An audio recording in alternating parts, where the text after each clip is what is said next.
Kantipur Television has completed 21 years of journalism and advocacy for the public and entered into its 22nd year. Having covered news without fear or favor for over 2 decades, on the occasion, we Kantipur TV family would like to express heartfelt wishes to our audience, journalists, staff, our well-wishers and our sponsors as well. We would also like to express sincerest gratitude to all our supporters who have been a part of our journey so far. Good morning, I'm Sapsanamma. Let's begin with the headlines of the hour. Kantipur Television enters into its 22nd year. Public's right to information and issues at the center. Commitment for holding state entities accountable continues. Search operation for 2 buses and passengers swept away by landslide in Chitwan's Simaltal resumes. Families of the missing urge for intensifying the search. Israeli army withdraws from some parts of Gaza following resistance of Hamas. Rescue workers discover 60 bodies from the rubble. Search is on for the remaining dead bodies. And Novak Djokovic sets up Alcaraz rematch in Wimbledon final, defeating Italian underdog Lorenzo Musetti in semi-final. Final slated for tomorrow. Kantipur Television has entered its 22nd year of establishment today. Having started its broadcast on the 29th of Asar in 2060 BS as per the Nepali calendar 21 years ago, Kantipur TV has faced struggles since its establishment. Dedicated towards your right to truthful and unbiased news and information, Kantipur TV continues to prioritize active and responsible journalism without any fear. With fact-based news and entertainment program, Kantipur TV has always prioritized the issues of public concerns and held all 3 tiers of the government accountable. Armed conflict was rife back in 2060 BS. It was the same year when Kantipur Television was established. Not influenced by pressure, Kantipur Television was able to win the confidence of the viewers with fact-based, truthful information and news. The part played by Kantipur Television during the popular movement of 2060-63 has been established with pride in not just the history of the media sector, but also in the history of the country. Kantipur Television remained firm in its responsibilities during the election of the Constituent Assembly, promulgation of the Constitution, and implementation of the federal democratic republicanism, and even when the entire nation was suffering from the border blockade imposed by India and the devastating earthquake of 2015, when Kantipur Television even operated from a studio on the road. Kantipur Television also remained firm in its responsibilities during the coronavirus pandemic. Kantipur Television has always prioritized the public issues during disasters and shared their stories of struggles, requirements, and grievances. Kantipur Television also never shied away from its responsibilities for ensuring implementation of the Constitution, addressing issues of national economy, raising public awareness, and voicing against corruption and irregularities. We continue holding all 3 tiers of the government accountable for ensuring good governance and protecting the rights of the public. Despite these efforts, Kantipur Television was alleged of wrongdoings by those in and out of power. Even with such attacks, Kantipur Television never lost focus. Fundamental rights of the public, including education, health, and employment, will remain our major focus. Any entity may come to power, but Kantipur Television will continue to prioritize responsible citizen-focused journalism. Voices of citizens of all 753 local levels of 7 provinces will be the voice of Kantipur Television.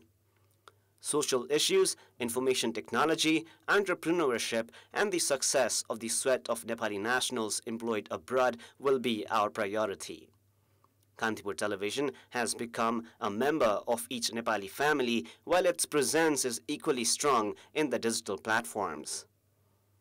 We understand dissecting fake news and providing fact-based information as our major responsibility. This is also why we've been claiming that watching Kantipur would be adequate. In addition to information and news, Kantipur Television will also remain committed towards development of thoughts while also sharing contents about entertainment and lifestyle. Kantipur Television will continue standing in favor of press freedom and freedom of expression, democratic and social justice and human rights. We believe Kantipur Television will continue to receive the support from the public in our goals in days ahead as well.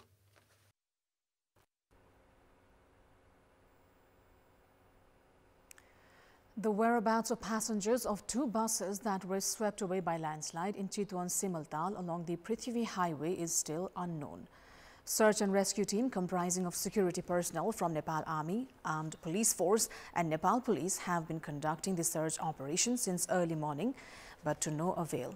Simultal is located 22 kilometers northeast from Narangad to Muglin Road, where the 2 buses carrying some 60 passengers were swept away by landslide, eventually plunging into the Trisuli River yesterday.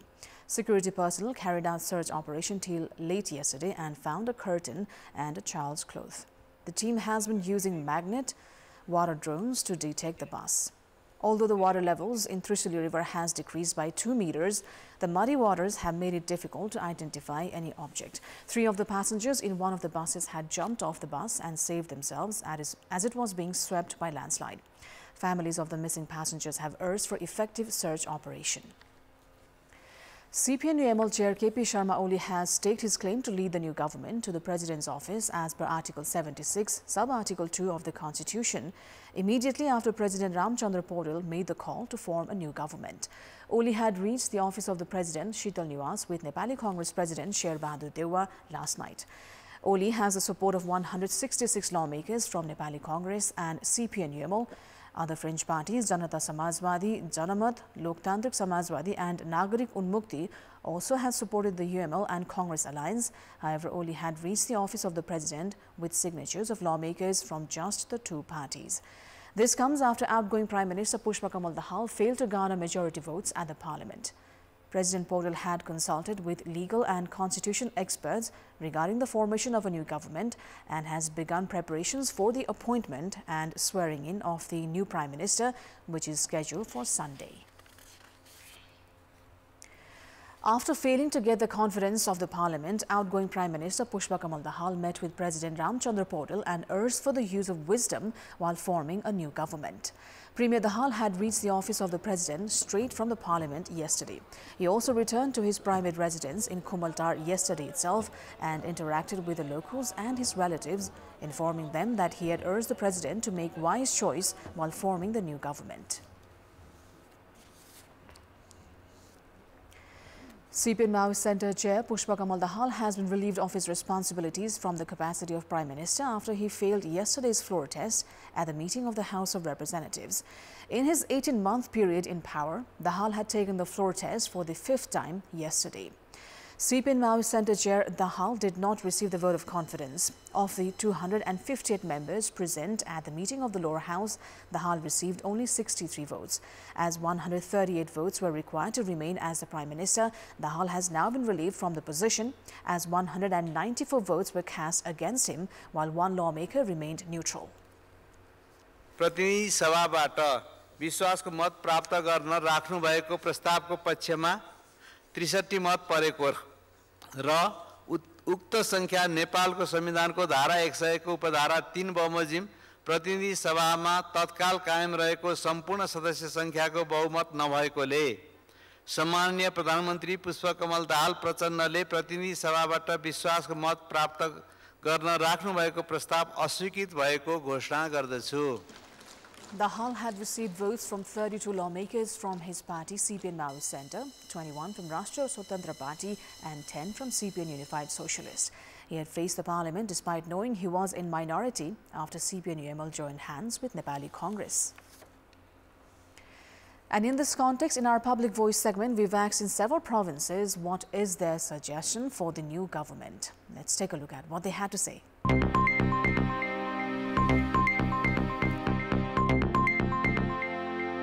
संविधान ने यस्तो बन्यो कि एउटा stable सरकार बनाउने मोडेलको भएन।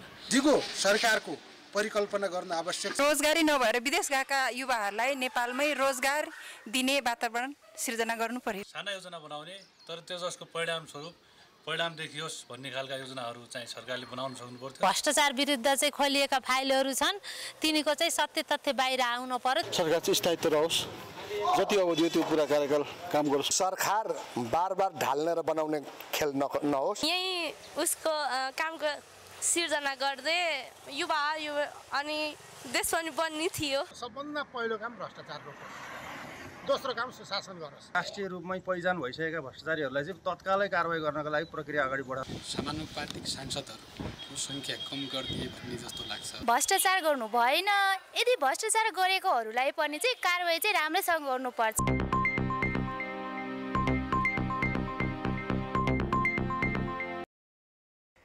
The change in ruling equation at the centre has also affected provincial governments. Lumbini province government has decided not to take the floor test and pave way for the formation of a new government. This comes after CPN-UML, among others, withdrew their support to the Lumbini province government on 4th of July, pushing the Jok Bahadur Mahara-led government to minority. Chief Minister Mahara decided to resign as the equation is not in his favour.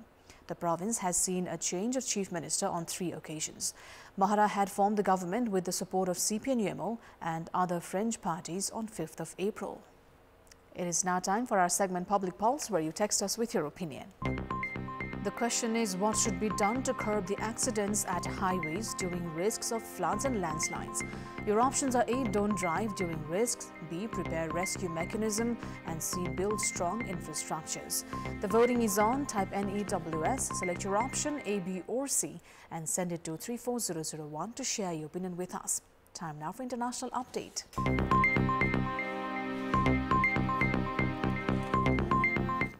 After a fierce attack on Gaza City that lasted for almost a week, the Israeli army has withdrawn from some parts of Gaza due to resistance of Hamas.